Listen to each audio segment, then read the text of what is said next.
I'd like to show you why knowing your why is the start of your journey.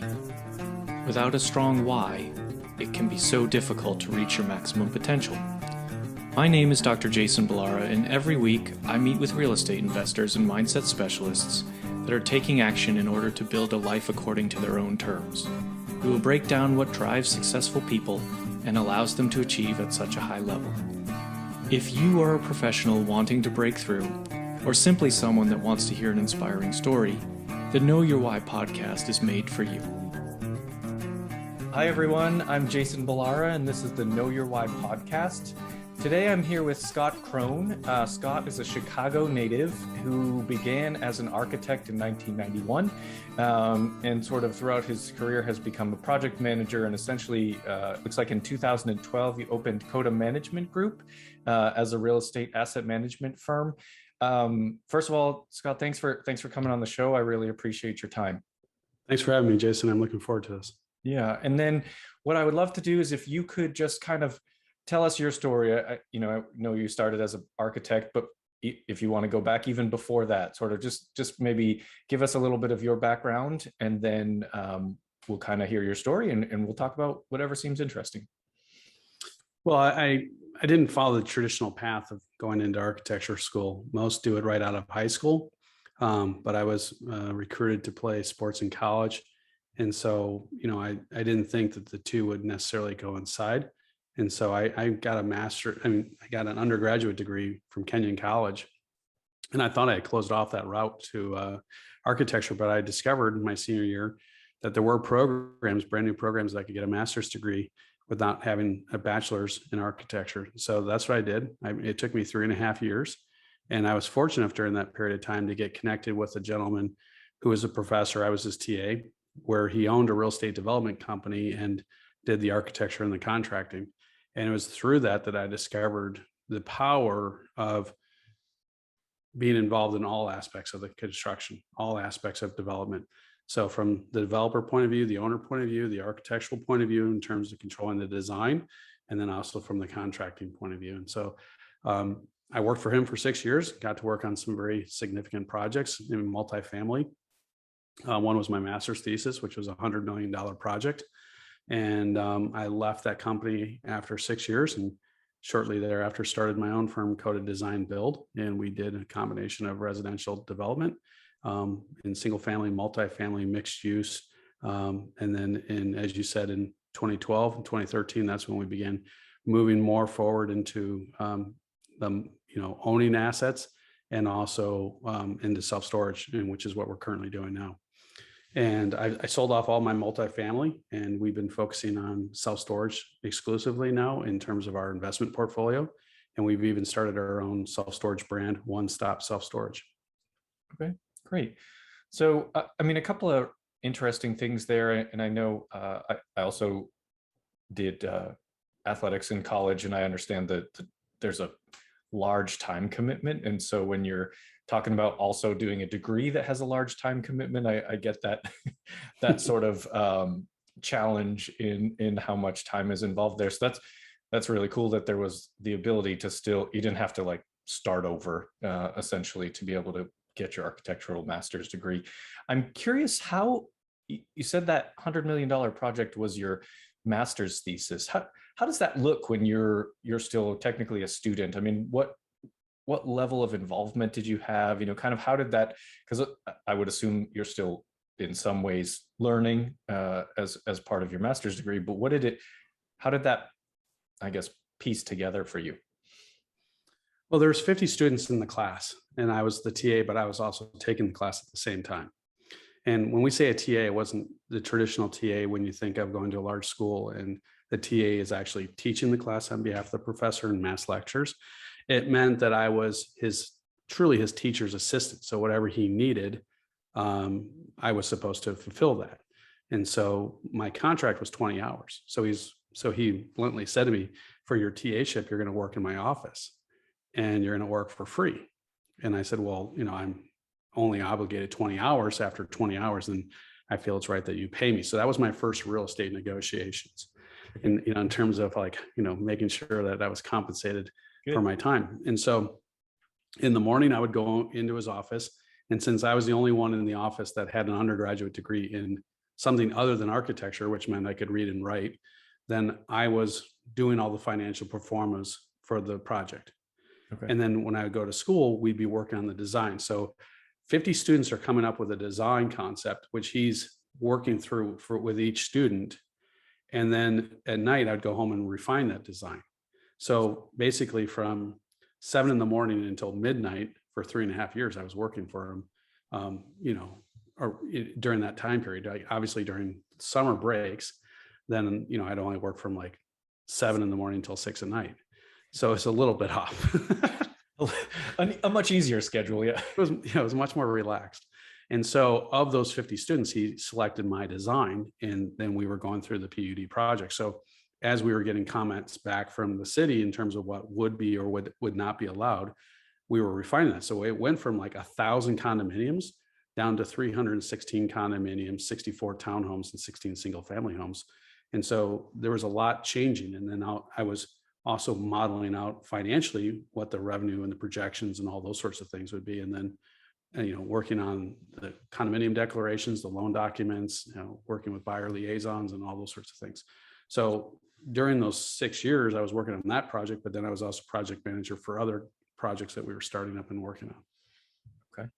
I mean, that's a phenomenal amount and diversity of experience there. And it sounds like you learned virtually every aspect of the business from a development standpoint. So I'm sure it's a lot of hours to work, but it's, a great, kind of setup for your future career, it sounds like. So you were with them for 6 years, and then you moved on to work in a management company. Is that correct? Well, I started my own company. I started Coda Design Build in 1998. Right. And we were focusing on development, also design build at that point in time. So our first project, we bought a single family house, we tore it down, we built a brand new one, and then we sold it. And then after doing 2 of those homes, then we bought property and did a townhome development. And we were doing that. And then we did a mixed use building. And so we just kept building the portfolio. Plus we were also, people were hiring us to do things for them. Like we've done 5 churches now. We've worked with 5 different churches. Okay. And so it's just a combination of, who was hiring us, plus also the speculative deals that we were doing on our own. Okay. And I would assume that what you had done, through your master's and in their 6 years translated well to what you were doing with your own design build firm. Absolutely. I think, having all that experience in the first 6 years allowed me to be incredibly arrogant that at 28 years old, I thought I knew all of it, that I could go out and start my own company at the ripe old age of 28. Right. Yeah. I think the bigger thing is I didn't know what I didn't know. And so, that's when we first launched it. And, we obviously started small, and we've grown over that period of time. But as I'm doing self-storage now, to me, self-storage is just the more simplistic version of multifamily, because it's essentially apartments without toilets or kitchens. And so if I can design, $100 million self-storage facility, $100 million multi-unit complex that has condominiums, townhomes, single family homes, all those sorts of things. Mm-hmm. And it's only 400 units. I can design 400 units in self-storage is a fraction of that cost. It's like less than 10%, yeah. But it's a lot more simple. So I have a lot more flexibility within it. I have a lot more options within it. I have a lot less regulations within it, but I have a lot less exposure as well. And so there's a lot more flexibility. Okay. And I like that, sort of comparison of the two. Now, the cost is much less in terms of the design part of it. How do you feel about it from a return standpoint? So if you're doing these, $100 million mixed use, condos, single family versus a self-storage facility, I'm guessing the answer is the returns are at least as good, since you've sort of transitioned to completely doing self-storage. But how does that compare, do you think? Well, the returns are, I would say, better in self-storage. Because there's a lot less risk. When we do it, we go in with a feasibility study. We know what the supply and demand is for that specific market. When we were doing multifamily, it was, and even single family, it was build it and see if they will come. Right. Sort of like licking your finger and holding it up and seeing which way the wind's going to blow. Yeah. And you're hoping that they like your design. They're hoping they're going to like your color selections and tile selection, cabinet selections. I mean, there's just so many variables on whether someone buys it. We were building $3.5–4 million homes, and people get incredibly picky over their like what they like and what they don't like, and it moves. It's an incredibly fast fluctuation within those marketplaces, whether it's brass or polished chrome or brushed nickel or pewter or whatever it may be.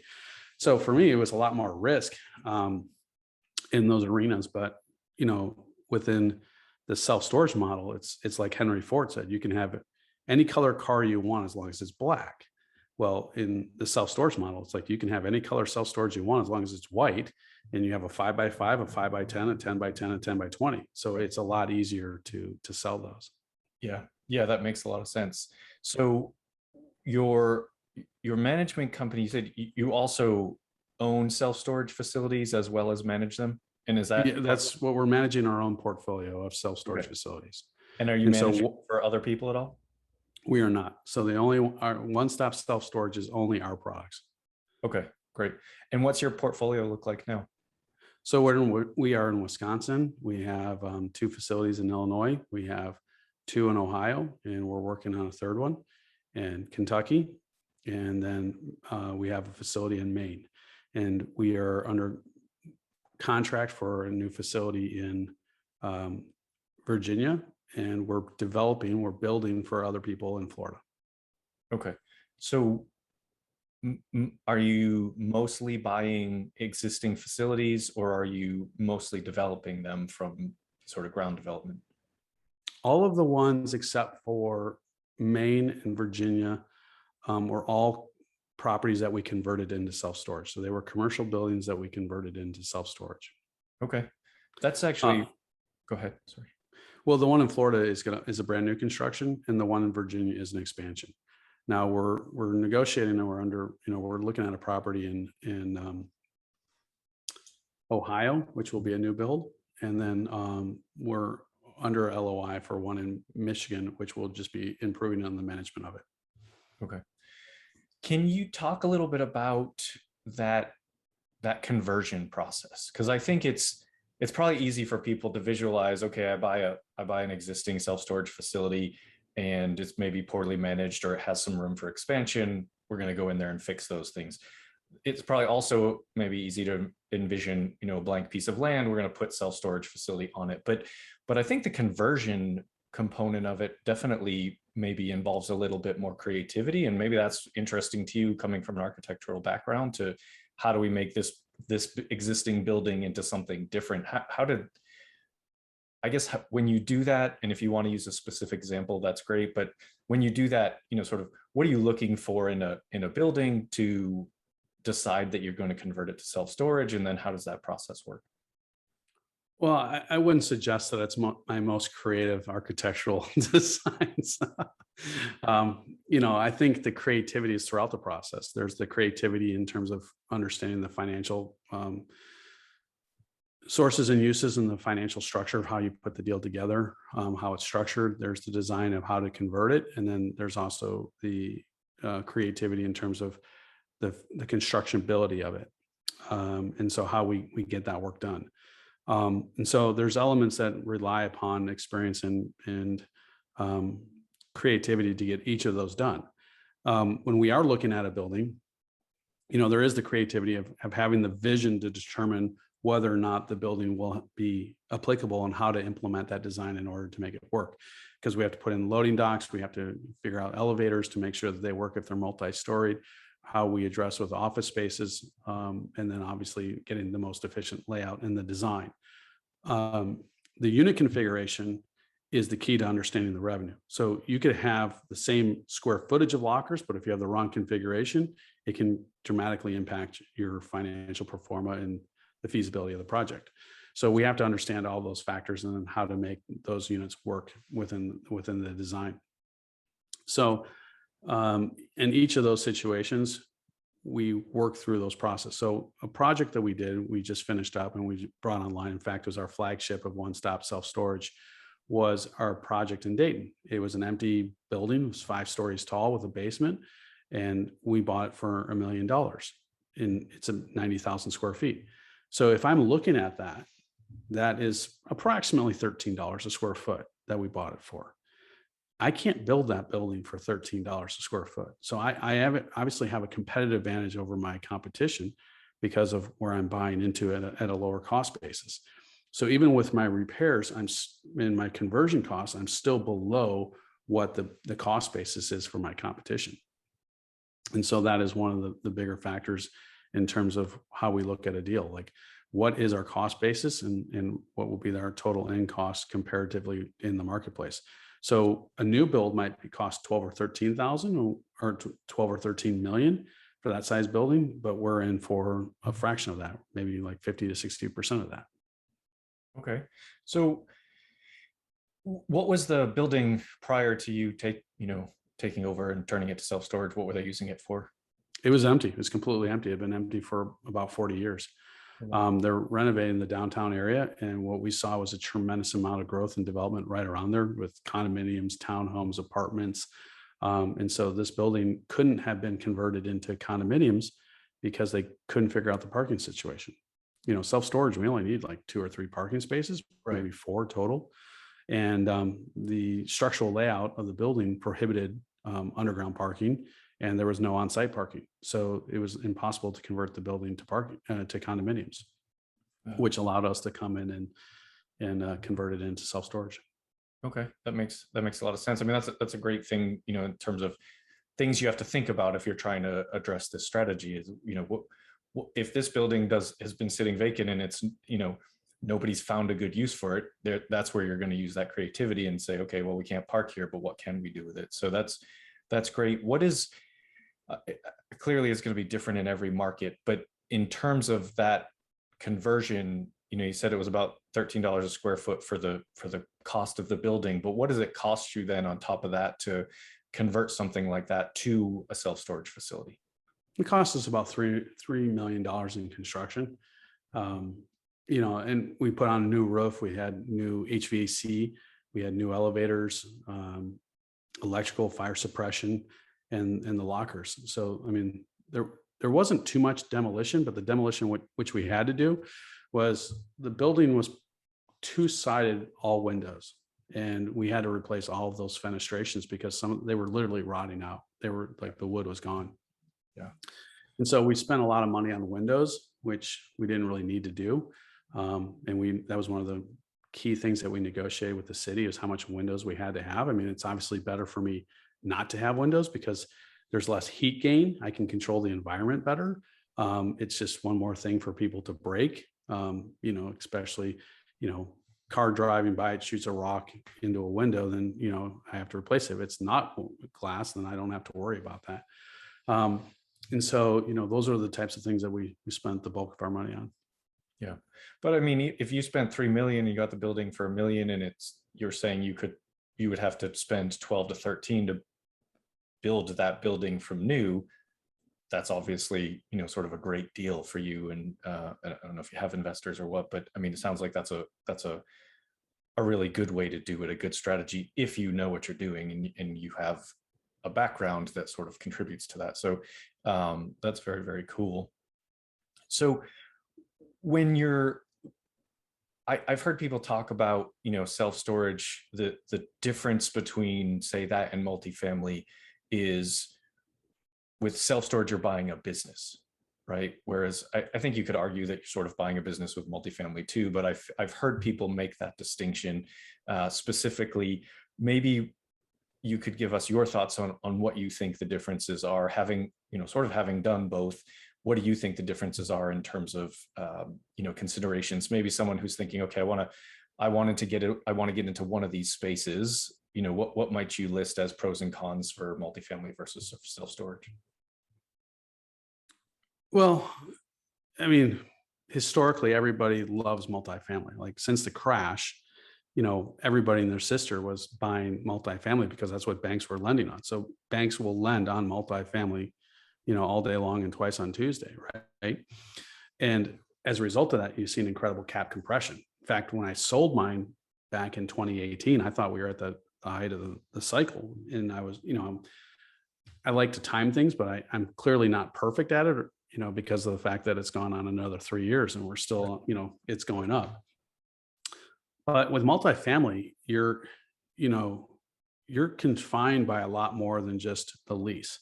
There's municipal laws, then there's tenant laws and eviction laws and all those sorts of things. So it is a lot more complex on that side of things. So while that is a business, and I agree with you, they're both businesses. The business is more long-term, and you're managing those relationships because of the fact that, if someone loses a job, if someone gets hurt or gets sick, there's different reasons why they stop paying, or, they just don't have the money. And then you have to deal with all those repercussions. And if things, they damage things, and how do you handle those sorts of issues? And it took a great deal of my time managing the apartments. But with self-storage, it is a business because it is more transactional in nature. And what we're trying to do is, how we're differentiating ourselves is, we're not viewing people as customers, we're viewing them as clients, and we're trying to solve the problem that is forcing them to use self-storage. There's a reason why they're choosing to use self-storage. And typically there's one of 4 Ds: divorce, displacement, they're being displaced, divorced, death, and also they have to move. They have to get their stuff out of there quickly.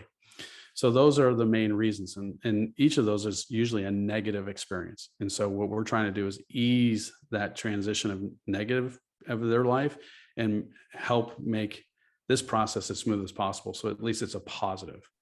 Does that make sense? Yeah. Yeah. And so that is the main focus of what we try to do within One Stop Self Storage, is understand what that pain point is for them, and then try to make the rest of the process as easy as possible. And so it could be a 1 month, it could be 2 months, it could be a year. The average stay is actually 3 years. And so in each of these situations, it's transactional because, we can put on a credit card. If they don't pay, there's a process for that. We don't have to go through evictions. It lacks the emotion of multifamily. If you show up and someone's crying and there are all these other things, and of course you feel bad for them, and you're not looking to evict people, but it is hard to do that. There are times which you have to do it. And like currently during the pandemic, when there are all these moratoriums on it, people are just, the multifamily is getting crushed because they're not able to necessarily collect rents, but they still have their mortgage obligations. With self-storage, that's not the case. We sell boxes, we sell insurance, we sell tape, we sell packing things. And if you don't pay, we give you notice. And if you still don't pay, then you're locked out. And, until you come and pay, then you get to access your stuff. And if you don't pay, then your stuff is removed. So it's not a matter of life and death, like someone losing a home, but it's just a matter of, it's a transaction. Right. Yeah. Take some of that, emotional human component out of when there's a problem, right? It's just that there's, and the problem generally in these situations is people can't pay their rent, whether it's multifamily or self-storage. So if you're removing their thing, sort of evicting them from a storage unit, they're not going to live on the street, right? They're just, their stuff is, they can't have as much extra stuff, kind of is how it goes. So yeah, I see that. And it does seem like it's probably an easier management process. And do you already said, you think that the returns are better in self-storage. You mentioned cap rates compressing in multifamily. They've compressed in self-storage too, right? That's not exclusive to multifamily, but do you think not as much? Is that sort of what you would say in terms of what the cap rates have done? They are compressing for sure. So whether or not they are as much, I think it's different. When Warren Buffett, when Blackstone, when you're seeing these billion-dollar transactions and the cap rate's getting around 4.5, that is significant, right? But the main difference is when you're looking at a multifamily, it's not like you can expand multifamily. It is what it is. You can't really alter it. And typically you're not, if it's trading at a 5 cap, you're not really looking to improve the performance of it. You're looking for a yield. And my cousin, who's out of Seattle, I mean, he's buying these on behalf of like massive unions, like the Masonry Union and stuff like that. And they're going in and buying these cash because of they need an adjusted rate of return in order to keep the pensions growing, in order to keep up with inflation. So when you're dealing with that level of competition, it's a different matter. For us, we can improve upon the management. If we buy an under-managed facility, we can expand it. We can change the configuration. There's just a lot more options that we're able to do because of the fact that, you know, for instance, we had a facility which the 10 by 20s were sold out, but the 10 by 10s were not selling. So we took out the interior wall and made the 10 by 10s, 10 by 20s, and then they all leased up. It was as simple as that. It's like unscrewing a wall, putting it on the end, screwing it back in, we save the wall. And then, you know, we have that flexibility, but you can't do that within multifamily. And so in that sense, it is different between the two. But more importantly, I think that we have a better understanding of what the market is and what we need to provide for that market. We understand the demographics, we understand the median income, we understand the square foot desaturation rates, the square foot per capita of lockers. And so we have a much better, broader sense of what that market is so that we can tailor our product to it. And so in that sense, they're different. And as a result of it, you know, managing self-storage is different than multifamily. Yeah, it makes sense. I mean, it's probably more easy to objectively quantify all of those factors that you were just talking about in self-storage than it would be in multifamily with, you know, where you said, yeah, okay, here we have, if all the 10 by 20s are there's a great demand for those, but not for 10 by 10, it's a simple change. Whereas if you're in a market, you have a multifamily building and everybody wants a 2-bedroom and all you have is 1 bedroom, it's not quite so easy to just kind of make 2 tiny bedrooms in there. It just doesn't work as well. So I totally understand that. Here, I can give you a different example of this. In Dayton, where we have this project, the city was trying to force the building to be a different use. It was zoned for self-storage, and they were holding back our financing with a government program until we capitulated in some ways. And so they determined that it would be best to have the first floor being retail. Now, most self-storage operators don't want 2 different uses. They want it all to be self-storage because it's a lot easier to manage. So they told me that they wanted a coffee bar. And I looked up what the average size Starbucks was, and it was around 1,000 square feet. So I said, fine, I'll give you 1,200 square feet of my first floor in the prime corner. And if I'll charge the same rent per square foot as my self-storage. And if I can't lease it up within 1 year, I want to be able to convert it all to self-storage. And they said, and that was $15 a square foot. And they said, no, we want you to do $4 a square foot. And I'm like, well, if it's such in demand, why would I take a $11 square foot discount in order to put in this product that you're telling me that is in such demand? And we finally agreed upon $12 a square foot. Okay. And we've had it on the market now for 8 months. I've gotten 1 offer.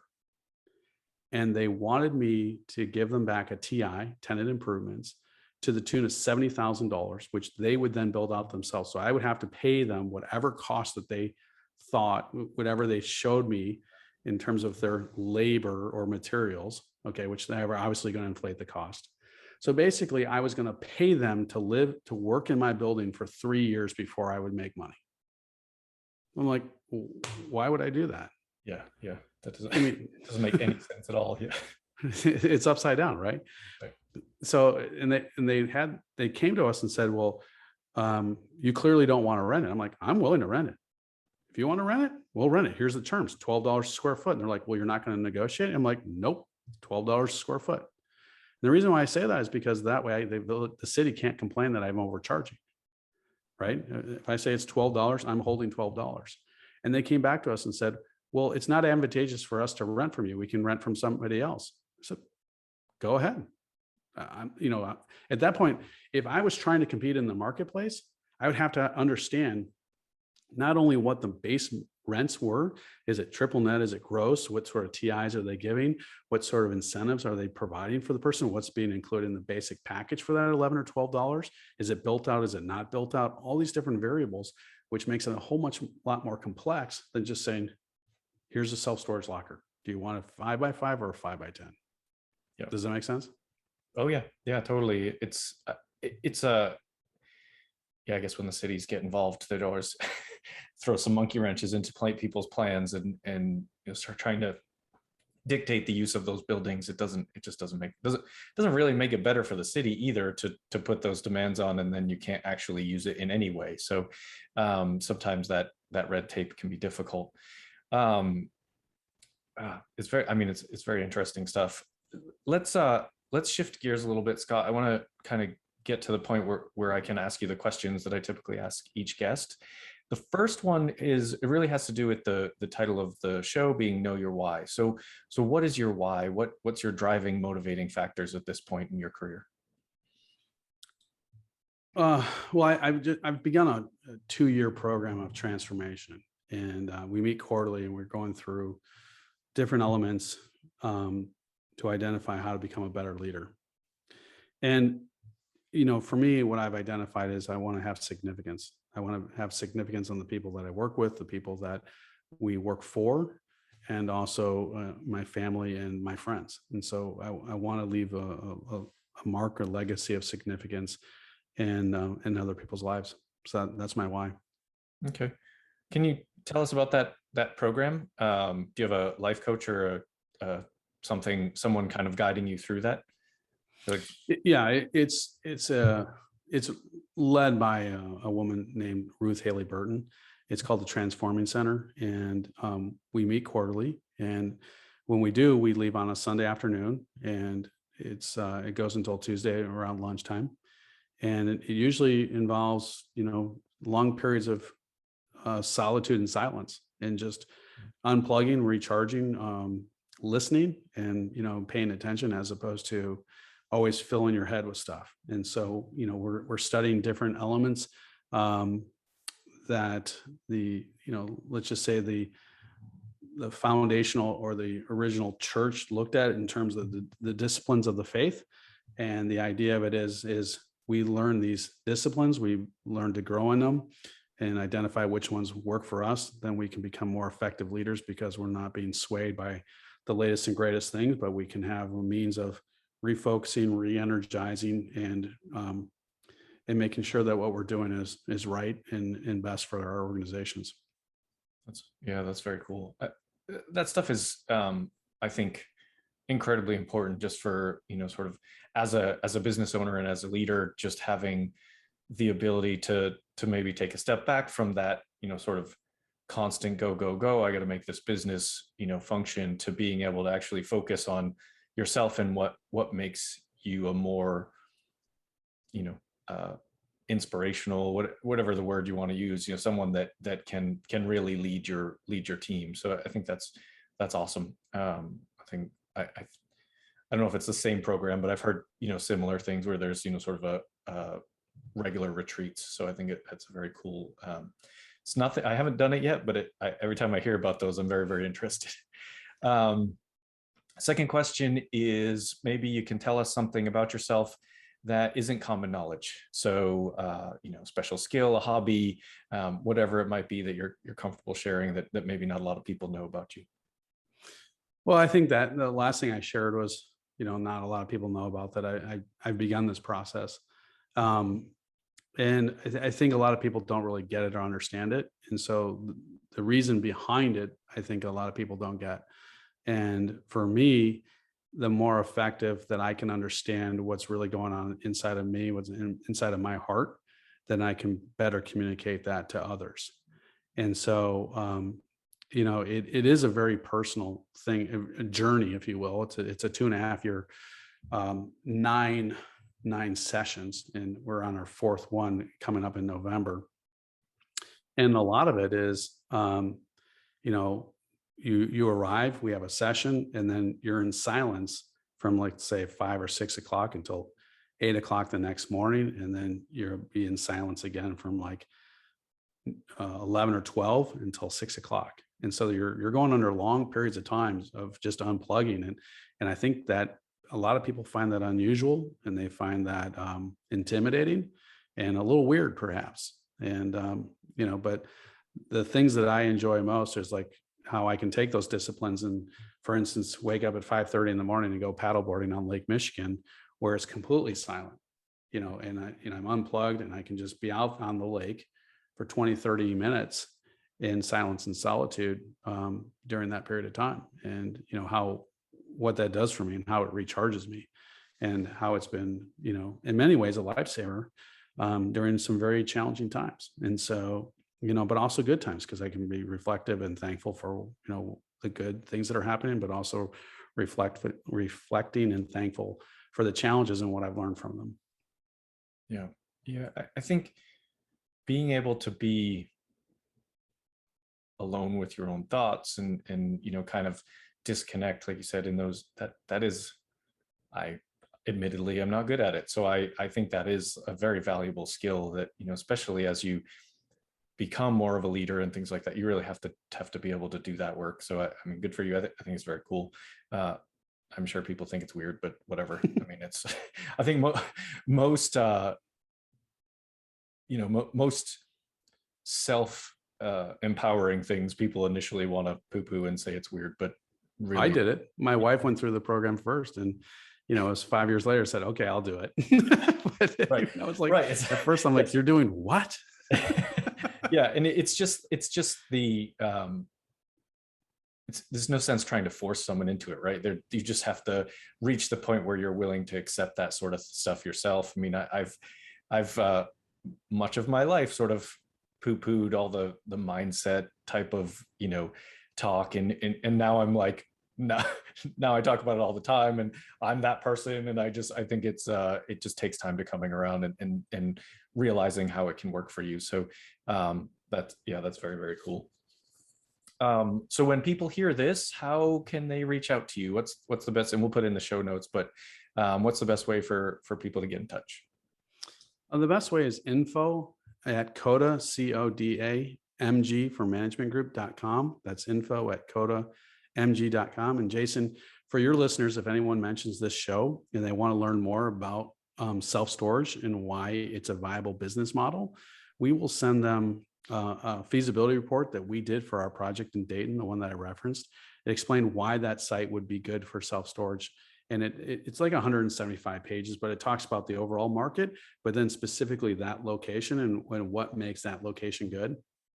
And so it's just something that we can give people that, a historical project that we did and why we believe in that location.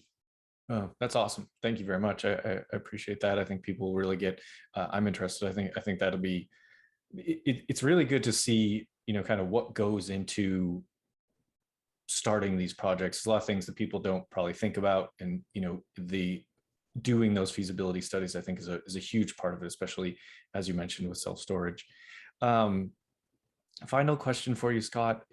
I would love it if you could maybe give a piece of advice to people that, even if you think back a few years, what sort of things might you have done differently? What would you have said to yourself, a few years back as you're going through your journey? I thought you said this was only an hour. Right. We can break it up into 2 different episodes. I'm sure there's lots of it, but maybe a few short points that would be good in terms of what you think you could tell people from your experience, which is obviously a lot of it. I think when we began this conversation, which I really enjoyed our time together, so thank you again for that. I talked about the arrogance of being 28-year-old and thinking that I knew it, and enough to start my own company, to be able to support my family as we were growing and developing and all those sorts of things. And I would probably say that I didn't do enough of the due diligence. And as my mentor said, there's a difference between being lucky and being successful. Anyone can do something once and be lucky, but to do it and do it well, time and time again, that's the true definition of success. And I think our culture gets focused on the one-offs, like the one-hit wonders, or, if I'm an influencer and I can do this and I can have a quick $1 million, as opposed to it's a long journey. And I think if you want to be good at something, it takes a lifetime of discipline to do it. And that's where he talks about, are you a professional? Are you an expert? Or are you the authority? And, in order to become the authority, then you really have to know all elements of what you're doing, and more importantly, why you're doing them. And then taking the time to step back and say, okay, where are we going to go in the future?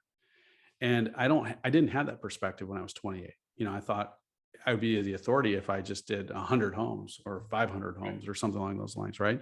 But that's not the definition of authority. Authority understands and looks for the landmines and knows how to navigate around the landmines. And more importantly, you're not going to be able to control all of those. So when a landmine does pop up or rear its ugly head, that you know how to address it, or find out the necessary people in order to address those problems. And I think that's where professionally I've grown the most, is being able to recognize those things and have the foresight to do it. And a lot of that has to come from understanding myself better, in those steps that I've made over the last 5, 6, 7 years, to understand what drives me, what motivates me, how I respond to different things. And so that's taken a lot of time and effort. So I would say invest in yourself so that you can best understand how to deal with adversity. Yeah, no, that's really great. And I think it speaks to the point of, a lot of people look at, the Jeff Bezos, the Elon Musks of the world, these Grant Cardone and real estate. I mean, people look at these almost like figureheads as like, wow, look, they just got here. They just, overnight success, and all of a sudden things blew up. But we often don't see the work behind it. We don't see the 20, 25 years of grinding to then reach that point where you're, ultra successful. And it's like your point about it sort of being a lifelong, kind of pursuit to become that authority is very true. And it's just not, probably just about anyone can do it if they want to put in the work, but it's not fast, right? It's not there are no overnight successes, really. Absolutely. I mean, when I was coaching real estate, people say, well, I want to have, $200,000 of passive income with no money down in the next 12 months. And I'm just like, well, then might as well go put your money on the lottery. I mean, you're not going to do that in 12 months in real estate.